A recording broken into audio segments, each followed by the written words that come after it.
আমাদের যখন ছোটবেলায় আমরা প্রধান বিচারপতির নাম শুনতাম, একটা অজান্তেই তার প্রতি শ্রদ্ধা, ভালোবাসা, ভক্তি আসতো। যে সব খারাপ, কিন্তু প্রধান বিচারপতি তিনি তো শেষ, তিনি সংবিধানের রক্ষক, তার প্রতি একটা অন্যরকম ভালোবাসা থাকতো। এই যে বিচারপতি হাবিবুর রহমান বা শাহাবুদ্দিন, পরে তিনি রাষ্ট্রপতি হয়েছিলেন, এসব ব্যক্তিদের নামে কত শ্রদ্ধা সম্মান জাগতো। কিন্তু হায়, গত 15 বছর যেই সব বিচারপতি দেখলাম,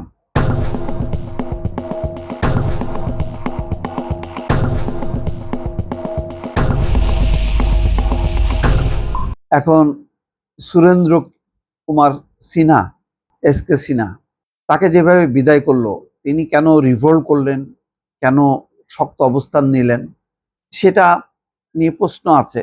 কিন্তু তারপর আমি মনে করি যে একমাত্র তার এই রিভোল্ট, ব্যক্তিগত পর্যায়ে তিনি করাপ্ট কিনা আমি জানি না, অনেকে বলে করাপ্ট লোক, কিন্তু আবার নীতিগত অবস্থান থেকে শেখ হাসিনার সময় সবচেয়ে বেশি যেই বিচার বিভাগের সম্মান মর্যাদা রক্ষার জন্য চেষ্টা করছিল, কিন্তু সহকর্মীদের সাপোর্ট পায়নি।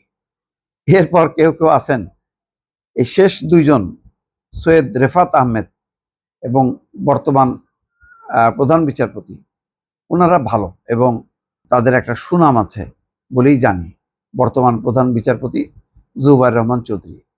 কিন্তু এই যে দেখেন আর এক ক্যাডার, ওই যে হাসান ফয়েজ সিদ্দিকী, হ্যাঁ, তারপরে আবার আরো যদি ওবায়দুল হাসান, শেষ সময় তিনি পদত্যাগ করছেন প্রধান বিচারপতি, তারপরে এই ABM খায়রুল হক, এগুলি বাংলাদেশের বিচার বিভাগের ইতিহাসে লজ্জা এবং কলঙ্ক। কারণ এরা বিচারাঙ্গনকে আলোকিত করেনি, বিচারাঙ্গনকে সমৃদ্ধ করেনি। এরা শেখ হাসিনার স্বৈর শাসনকে কিভাবে আরো পাকাপোক্ত করা যায়, আরো লম্বা সময়ের জন্য ধরে রাখা যায়, সেই চেষ্টাটা করছে, এছাড়া ভালো কোনো কাজ করেনি। তো এই জন্য বলি যে একসময়ের ওই যে শাহাবুদ্দিন আহমেদ, মোহাম্মদ হাবিবুর রহমান, মোস্তফা কামাল, এমনকি আমি মনে করি লতিফুর রহমানও ভালো বিচারপতি হিসেবে এবং পরবর্তী তার দায়িত্ব পালন বিতর্কিত। কিন্তু শাহাবুদ্দিন, হাবিবুর রহমান, মোস্তফা কামাল, বা এখন ওই যে ব্যারিস্টার ইশতিয়াকের ছেলে সৈয়দ রেফাত, বর্তমান বিচারপতি, ভালো। কিন্তু অনেকগুলো খারাপ বিচারপতির কারণে যদি ধারাবাহিকভাবে সব বিচারপতিরা যদি পেশাদারিত্বের একটা পরিচয় দিতেন, তাহলে আজকে বিচার বিভাগের অন্যরকম ঘটনা ঘটতো। যেমন সর্বশেষ যে রায়টা দিয়েছে, ওই যে নুসরাত মাদ্রাসার ছাত্রী, যে 16 জনকে মৃত্যুদণ্ড দিছে, হাইকোর্টের 2 বিচারপতি বলতেছে একই, একযোগে সবাই, এটা হইতে পারে? পরে 2 জনকে মূল আসামি, সিরাজ, অধ্যক্ষ সিরাজ, সাথে একজন, বাকি 4 জনকে যাবজ্জীবন কারাদণ্ড দিছে, আর অন্যদেরকে বিভিন্ন মেয়াদে দিছে এবং অনেককে খালাস দিছে। এবং ওই মামুনুর রশিদ, ওই বিচারক বলছে যে ওর মাথায় সমস্যা আছে, ওর বিচার অঙ্গন থেকেই আর বিচারিক কাজ করানোর দরকার নেই তাকে। এটাই হলো বিচারপতিদের বলিষ্ঠতা এবং নিজস্বতা, এগুলি থাকতে হবে।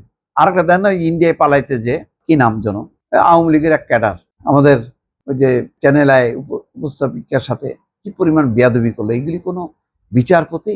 এগুলি এই কারণে সব এতেই দেখেন কি সাংবাদিক, এক সময় সাংবাদিক দিকপাল ছিল, জহুর হোসেন চৌধুরী, এসব নাম এগুলি আর পাওয়া যাবে না কখনো। আরো অনেক আছে, এই মুহূর্তে চট করে আমার পরপর নামগুলি আসতেছে না, কেজি মুস্তফা থেকে শুরু করে অনেকে আছে। কিন্তু এই পরের জামানায় একটা শাসন ব্যবস্থা ভালো থাকবে কি মন্দ থাকবে, সেই শাসন ব্যবস্থায় রাজনীতি যদি ভালো থাকে, তাহলে শাসন ব্যবস্থা, গণমাধ্যম সবগুলো ভালো থাকে।